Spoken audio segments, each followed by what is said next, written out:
개최된 간담회 목적은 무엇인지 간단하게 말씀 부탁드립니다. 예, 지금 뭐 정치 경제적으로 우리나라 상황이 매우 이제 불확실한 그런 형태이고요. 그러다 보니까 외식 가격이 올라가게 되면 소비자들도 힘들고 또 우리 저 외식 업계도 힘들어지게 됩니다. 그래서 이런 것들이 조금 더 안정적으로 가기 위해서는 뭐가 필요한지 외식업계 이야기를 좀 들어보고 정부가 어떤 대책을 가지고 있는지도 설명을 드리고 앞으로 더 발전시켜 나가려 그러면은 어떤 방향으로 나가야 되는지 이런 의견 수렴을 하기 위해서 모였습니다. 예, 간담회에서는 어떤 이야기들이 주로 오고 갔습니까? 네, 외식업계가 가장 이제 걱정하는 부분들이 한 세 가지 정도가 있습니다. 인건비의 문제입니다. 인건비가 올라가다 보니까 계속 이제 그 비용이 올라가니까 가격이 오를 수밖에 없다는 이제 그런 문제점들이 있었고요. 그다음에 이제 배달앱 수수료의 문제. 그래서 배달앱이 우리나라 이제 큰 세계 배달앱 업체가 시장을 장악하고 있는 상황에서 조금 그 수수료가 이제 높다 보니까 가격에 반영할 수밖에 없다는 이제 그런 애로사항이 있었고요.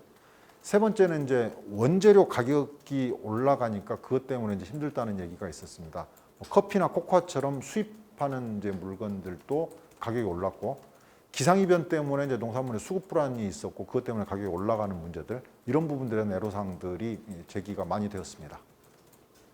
예, 외식 물가가 계속 인상 움직임을 보이고 있는데 향후 외식 물가 안정을 위한 농식품부의 계획은 어떤 것이 있습니까? 네, 좀 외식 업계가 새로운 뭔가 좀 기술 개발을 해서 인건비 이런 인상이라든지 여기에 대응할 수 있도록 자동화 기계들을 좀 많이 적용을 할 수 있도록 R&D 투자도 하고 이걸 좀 확산하는 데 정부가 지원하는 프로그램 이런 것들을 좀 하려고 하고요.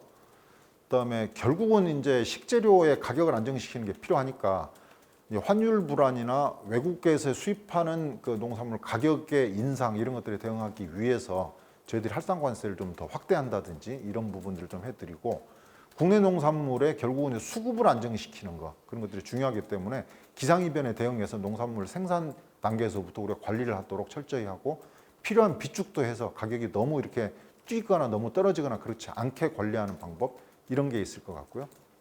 배달앱의 경우에는 지금 있는 시중에서 민간이 배달 앱을 쓰고 있는 거하고 경쟁할 수 있도록 공공 배달 앱을 저희들이 플랫폼을 만들어서 공공 배달 앱을 좀 활성화시킬 수 있도록 그렇게 하고 공공 배달 앱은 수수료를 0에서 한 2% 정도로 아주 낮게 책정을 해서 다른 일반 배달 앱하고 조금 더 차별화된 모양으로 제공할 수 있도록 그렇게 하는 대책들을 저희들이 추진하려고 합니다. 계속해서 물가 안정 협조 요청했다고 말씀을 하셨는데 회의에서 기업들의 반응이 어땠는지 궁금하고요. 네. 구체적으로 가격 인하를 약속했다거나 아니면 인상을 좀 자제하겠다는 확답 받은 게 있으신지 궁금하고요. 그 이제 외식업체들도 똑같습니다. 지금 뭐 외식업체뿐만 아니라 경제 전반에 있어서 다들 어려운 상황이니까 외식업계도 어려운 상황이라는 점들을 저희한테도 많이 얘기를 했고요. 저희가 오늘 모인 자리가 가격의 인상을 자제하겠다는 뭐 약속을 받아내기 위해서 한 자리는 아니기 때문에 그런 답을 저희가 요구하지도 않았고 또 뭐 그렇게 강제로 어떻게 하자는 저희들이 요청을 드리지도 않았습니다. 다만 이거를 조금 더 안정시키기 위해서는 뭐가 필요한지 뭐를 지원해 주면은 더 가격을 조금 더 안정적으로 관리를 할 수 있을지 그 부분의 대책들을 서로 논의를 했고요. 거기서 나온 것들이 뭔가 푸드테크를 조금 더 발전시켜서 인건비 부담을 줄이자. 그렇게 되면 가격 인상을 자제할 수 있다.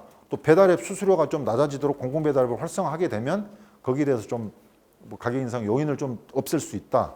그다음에 농산물의 공급 또 수입산 농산물의 공급 이런 데 들어가는 비용들을 좀 낮게 해주면 가격 인상 요인을 제거할 수 있다. 그런데 그런 것들을 좀 적극적으로 하자.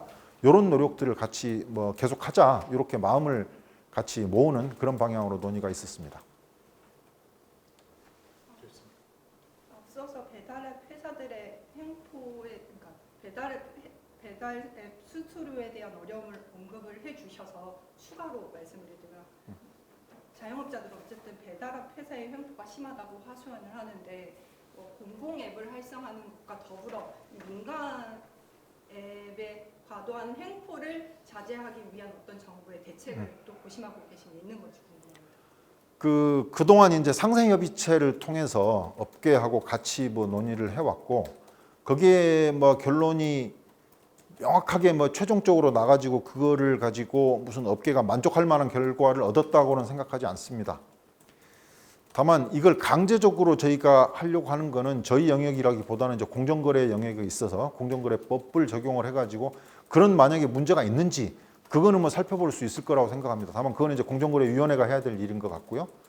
저희들이 생각할 때는 가장 근본적인 해법은 뭔가 경쟁 체제를 조금 더 늘려서 이렇게 해서 더 좋은 배달 앱 서비스를 제공을 하면 다른 지금에 있는 다른 배달 앱들이 거기에 맞춰서 자연스럽게 그 배달 앱 수수료라든지 이런 것들 낮출 수 있지 않을까 그렇게 생각을 합니다. 그래서 저희들이 공공 배달 앱을 좀 활성화하겠다는 것이고요. 그럼 지자체가 여러 지자체들에서 뭐 광역자치단체가 하는 데도 있고 뭐 기초자치단체가 하는 데도 있는데 그런 배달 앱들이 각각 이렇게 하고 있는 걸 저희들이 좀 모아서 플랫폼으로 전체적으로 이렇게 좀 이렇게 소비자들이 활용하기 좋게 만드는 거 그런 대책들을 저희들이 이번에 좀 하려고 하고요. 그다음에 결국은 소비자들이 잘 알아야 되지 않습니까? 그래서 공공 배달앱이 이런 것이다. 이거를 좀 적극적으로 소비자한테 알리는 거. 그다음에 저희가 업계에 좀 부탁을 드렸던 것은 그러니까 공공 배달앱에 좀 많이 입점을 해주십사. 그렇게 해가지고 하게 되면은 같이 이제 발전할 수 있으니까 그런 점들을 좀 부탁을 드렸습니다.